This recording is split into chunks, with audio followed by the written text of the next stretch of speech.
سلطان صلاح الدین ایوبی کا عظیم قول تاریخ کے آئینے میں۔ اگر تم نے کسی قوم کو تباہ کرنا ہے تو اس کی نوجوان نسل میں بے حیائی پھیلا دو۔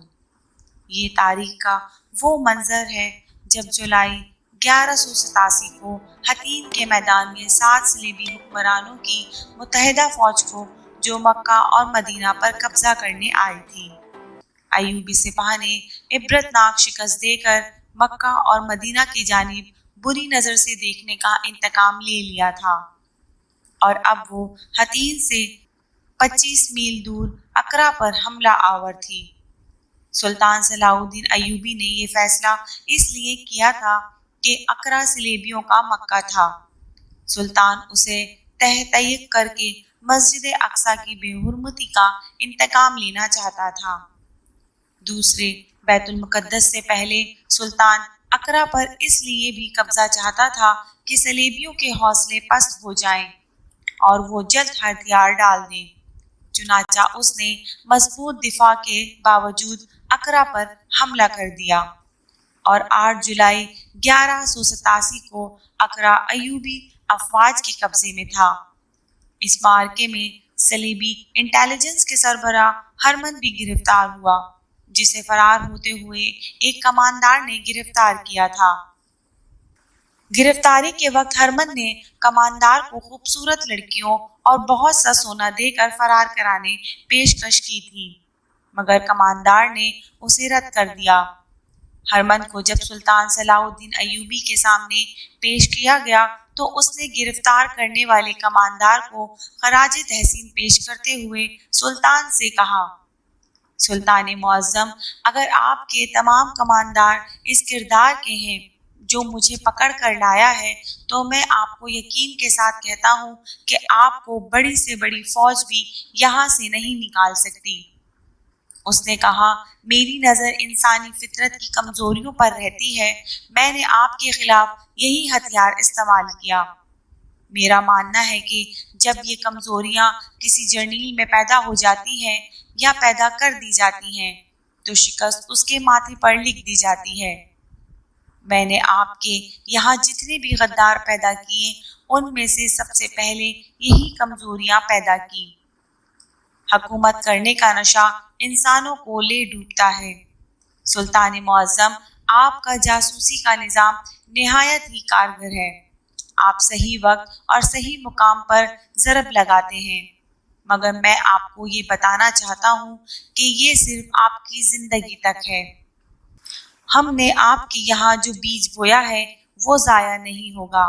آپ چونکہ ایمان والے ہیں اس لیے آپ نے بے دین عناصر کو دبا لیا، لیکن ہم نے آپ کے امراء کے دلوں میں حکومت، دولت، لذت اور عورت کا نشہ بھر دیا ہے۔ آپ کے جانشین اس نشے کو اتار نہیں سکیں گے، اور میرے جانشین اس نشے کو تیز کرتے رہیں گے۔ سلطان معظم، یہ جنگ جو ہم لڑ رہے ہیں یہ میری اور آپ کی یا ہمارے بادشاہوں کی اور آپ کی جنگ نہیں، یہ کلیسا اور کعبہ کی جنگ ہے جو ہمارے مرنے کے بعد بھی جاری رہے گی۔ اب ہم میدان جنگ میں نہیں لڑیں گے، ہم کوئی ملک فتح نہیں کریں گے، ہم مسلمانوں کے دل و دماغ کو فتح کریں گے، ہم مسلمانوں کے مذہبی عقائد کا محاصرہ کریں گے، ہماری لڑکیاں، ہماری دولت، ہماری تہذیب کی کشش جسے آپ بے حیائی کہتے ہیں اسلام کی دیواروں میں شگاف ڈالے گی۔ پھر مسلمان اپنی تہذیب سے نفرت اور یورپ کے طور طریقوں سے محبت کریں گے۔ سلطان معظم، وہ وقت آپ نہیں دیکھیں گے، میں نہیں دیکھوں گا، ہماری روحیں دیکھیں گی۔ سلطان صلاح الدین ایوبی جرمن نژاد ہرمن کی باتیں بڑے غور سے سن رہے تھے۔ ہرمن کہہ رہا تھا، سلطان معظم، آپ کو معلوم ہے کہ ہم نے عرب کو کیوں میدان جنگ بنایا؟ صرف اس لیے کہ ساری دنیا کے مسلمان اس خطے کی طرف منہ کر کے عبادت کرتے ہیں، اور یہاں مسلمانوں کا کعبہ ہے۔ ہم مسلمانوں کے اس مرکز کو ختم کر رہے ہیں۔ آپ آج بیت المقدس کو ہمارے قبضے میں چھڑا لیں گے، لیکن جب آپ دنیا سے اٹھ جائیں گے مسجد اقصی پر ہماری عبادت گاہ بن جائے گی۔ میں جو پیشن گوئی کر رہا ہوں یہ اپنی اور آپ کی قوم کی فطرت کو بڑے غور سے دیکھ کر رہا ہوں۔ ہم آپ کی قوم کو ریاستوں اور ملکوں میں تقسیم کر کے انہیں ایک دوسرے کا دشمن بنا دیں گے اور فلسطین کا نام و نشان نہیں رہے گا۔ یہودیوں نے آپ کی قوم کے لڑکے اور لڑکیوں میں لذت پرستی کا بیج بونا شروع کر دیا ہے۔ ان میں سے اب کوئی نور الدین زنگی اور صلاح الدین ایوبی پیدا نہیں ہوگا۔ سبق یہ ہے کہ سوچنے اور سمجھنے کا مقام ہے کہ کیا یہ ساری باتیں آج سب ثابت ہو رہی ہیں؟ کہ کیا یہ ساری باتیں آج سچ ثابت نہیں ہو رہی ہیں؟ اب بھی وقت ہے کہ ہم اپنا احتساب کرتے ہوئے راہ راست پر آ جائیں اور اپنی آخرت سنوار لیں۔ احباب سے پرزور اپیل ہے کہ اس ویڈیو کو دل کھول کر شیئر کریں۔ آپ کا 1 سیکنڈ لگے گا اور لوگوں کے علم میں اضافہ ہوگا اور اس کار خیر کے سبب آپ بنو گے۔ جی ہاں، آپ، صرف آپ ہی اس ویڈیو کو آگے بڑھائیں بلکہ اوروں کو بھی شیئر کریں۔